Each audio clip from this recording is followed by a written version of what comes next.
Terrifier 3. Terrifier 3. I was going to do Terrifier 3 when I had Rachel on, but I didn't get around to it. We ran over in time, and Rachel probably would have been scared, and she probably would have ran out of the room if I started talking about Terrifier anyway. That's heavy stuff, you know. Some movie fans, they can't take our horror movies, right, guys? You know, and some people that even like light horror, when you start throwing Terrifier on, it freaks them out. You know, when you start throwing on high tension stuff like that, it freaks them out. You know, it's for a certain type of horror fan. Yeah, even there's horror movies that are too much for me. Okay, like I still have never watched Cannibal Holocaust. You know, guys, let me know. Is there a horror movie that you have not seen that you just don't want to watch? You have no desire to watch it. You feel like that's just way too far out of my comfort zone. Or can you just watch anything? You know, and there's probably a few movies that I just refuse to watch. Hey, there's a top 10 idea. 10 horror movies I refuse to watch. Salo, I think, is one of them. Serbian Film. Thank you very much, Horror and Coffee. I have no desire to watch Serbian Film. You know, for the longest time, I was a little afraid to watch Martyrs, but I did watch it for the first time about a month ago, and it was good. I didn't mind it, actually. And I even watched Inside, which, you know, and heavy stuff, but highly enjoyable. I liked it. So I guess I can take a lot, you know. Human Centipede, Charlotte, that's definitely one I was no desire to watch that, ever. Hey, I've heard, have any of you seen Irreversible? Mikey Weiss, what's up, brother? He says, the older I get, the less gore I can handle. Used to be able to handle anything. Now I can barely handle Saw. Saw I can totally handle. But I will say, I think back in like my early 20s, I did watch, I think, Faces of Death. And I might have rented like 2 of them and watched both movies. And I was like, this just isn't for me. And guys, tell me if I'm wrong here, but I think I just recently found out that Faces of Death wasn't real. Erica says, Irreversible, I did see my cousin recommended it, not even prepared me for what. Yeah, and I still don't know what it is about Irreversible. You know, I don't know the dirty deed that's in that movie. And I've never wanted to watch that. So, yeah, sometimes they just really, like, there's a scene in Antichrist. In Antichrist, I think it's watchable. There's one scene, and if you've seen it, you know the scene I'm talking about, that is, whoa. Yeah, I had to jump. I leaped backwards into a corner and put my thumb in my mouth after. It was, oof. Yeah. You know. But some directors, you know, they really want to go that far. You know, they really want to go that far. You know, since we're bullshitting here, Wes Craven. You know, Wes Craven is kind of the antithesis of, you know, his early movies like Last House on the Left, because I think he came from like a Baptist, a religious type of background. And the reason he made Last House on the Left was because he wanted to go to as far to the other side as he could, you know? He wanted to make something that was controversial. And he said when he was making the movie, because you're so into the technical aspects of it and, you know, the job, it's like the controversy of it, it's not there in your head, you know? And then after the movie's made and it comes out and you step back away from it, then you watch it and you realize, wow, that I can't believe I made that, you know? So, and I'll even say this. I've watched Last House on the Left a few times. I think it's a groundbreaking movie. I think it's very important, you know, because I do think art should not always be safe, to coin a phrase. I think sometimes you do have to push envelopes because that's kind of the magic of cinema, the magic of art. You don't always need it to be, you know, rose-colored and pretty, you know. I mean, hell, I think that's part of the allure of horror anyway. And horror has like a spectrum, you know? And you can have the lightest of light horror that's still horror. And then it takes you a long time to get to the worst imaginable thing. You know, when I think about like Hills Have Eyes remake, even though that's got some heavy stuff in it, you know, I still think it's far from the end of the spectrum. Would you guys agree with that? You know? I don't know if I can even say this on YouTube, the RAPE word, but I don't even, like, that's not fun for me to watch that stuff in movies anyway. But I'll say if the story is very compelling and I'm just so into it, and that word happens to be part of the story, like Last House on the Left, then I guess it's necessary, you know, to get to the end of that journey. Because I love the Last House on the Left remake. I actually prefer it to the original. I think it's a little bit more accessible, but it still is, it pushes the envelope where it needs to, you know? So, almost too much, I'll even say. Very uncomfortable, that scene. I didn't plan on getting into a graphic horror discussion, but here we are. Some neat. I that's the thing. I can't review a movie that I have no. I can't. I don't want to say can't, but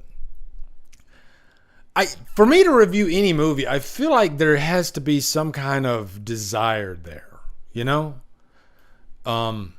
And that's just not a movie I want to explore, you know. And there might be some amazing direction in that movie, but I don't even know what well, I guess I've heard things, but yeah, I just have no desire to watch it. So it wouldn't be fun for me to review that, you know. I guess everybody has their limits, right? But yeah, so you know, I guess I teed it right up though, because Terrifier, man, would you say that Terrifier might be, what's the word I'm looking for? Because accessible, Terrifier's not accessible. But for some reason, it really grabbed audiences. And I think that's for a couple reasons. You know, it's like the Exorcist effect. I dare you to watch it. And it happens to be in theaters. And people love the independent movie that... thank you, Brett. I appreciate that, man. By the way, happy Father's Day to all my fathers in the group. Happy Father's Day. What was I saying? I was saying like how Terrifier 2, I love the independent film that finds its audience. And that doesn't happen that often. You know, we might see it like every few years. And man, isn't that fun? Like what happened with Blair Witch, you know? And when Terrifier 2 came out, it came out in a very limited release, but it was a word of mouth type deal. The marketing was perfect. And, you know, people started, you know, almost, it was like the dare. I dare you to watch it. Can you get through it? You know, and people like to go to the theater and see if they can handle this stuff. You know, also, I think there's certain subject matter in horror movies, or really just any movies, that are, you know, I guess they're a danger zone for some people. You know, and I think you know where I'm going with that. You know, whereas I didn't think Terrifier 2 was gonna cross that line. It's not that type of slasher. It's just graphic, extremely graphic, you know? So, yeah. But Terrifier 3 looks like it's going to get a wide theatrical release, which is cool. And this might be one of the most extreme horror movies to get a wide release. So let's read this story real quick. Terrifier 3, Cineverse, Bloody Disgusting, and Screambox acquire slasher sequel. Wide theatrical release planned. Okay, so almost exactly 1 year ago, Bloody Disgusting started our reign of blood with Screambox. So Screambox is that I guess that's owned by Bloody Disgusting, huh? That's cool. Our very own streaming platform that's now jam-packed with a unique blend of kick-ass horror films.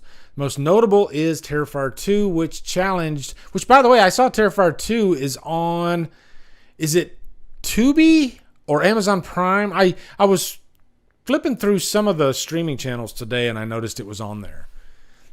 It's either Tubi or Amazon Prime. It might be Tubi, which challenged the theatrical model and changed the game for independent horror cinema last Halloween season. I will never forget the first time I watched Terrifier 2, creator-director Damian Leone's slasher epic that continued Art the Clown's bloody rampage from the original Terrifier movie. I sat in silence for several minutes just trying to absorb what I had witnessed.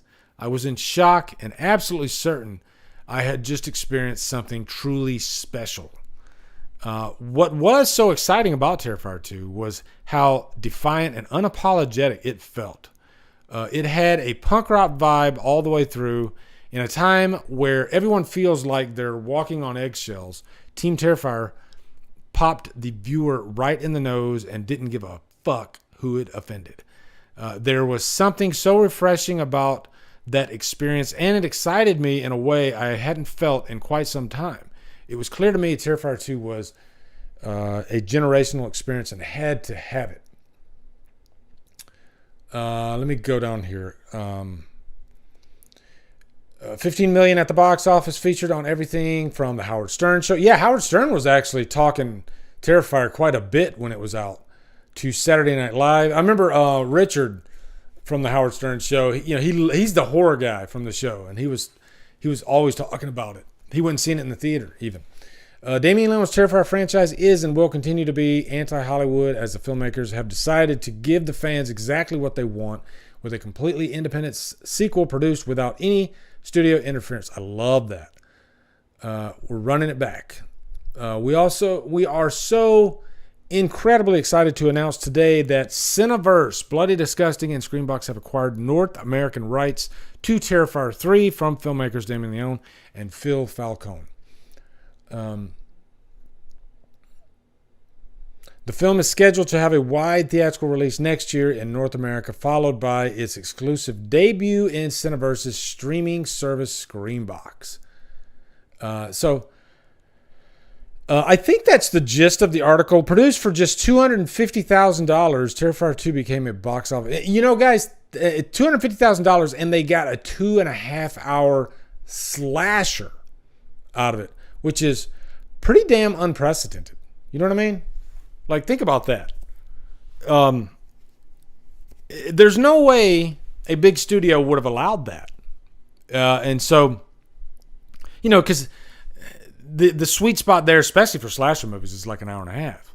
So, I guess that's the nice thing about doing it yourself. I mean, sure, you're going to get more funding and everything if you go with a big studio, but your product might end up being a little watered down or just too short.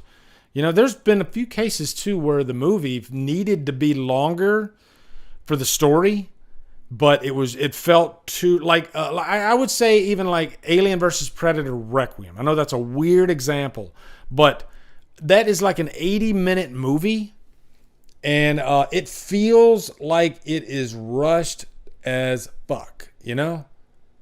Like, let's hurry up and get to the finish line as quick as possible. And guys, don't get me wrong. I actually am one of the few that really enjoys Alien vs. Predator Requiem for what it tries to do, be a hard R creature feature. It's way too dark. It's a missed opportunity, but I still like it. I still like it, What's up, guys? You are at the end of the DDLive clip. What I do is I like to clip these out if I think the topic is important or something that's newsworthy. So thank you for watching, and if you want to watch more, you can go over here. You can go over here, click on one of those, and hopefully I can do this for 20 seconds, which I think I did. Okay, so yeah, thanks for watching, guys.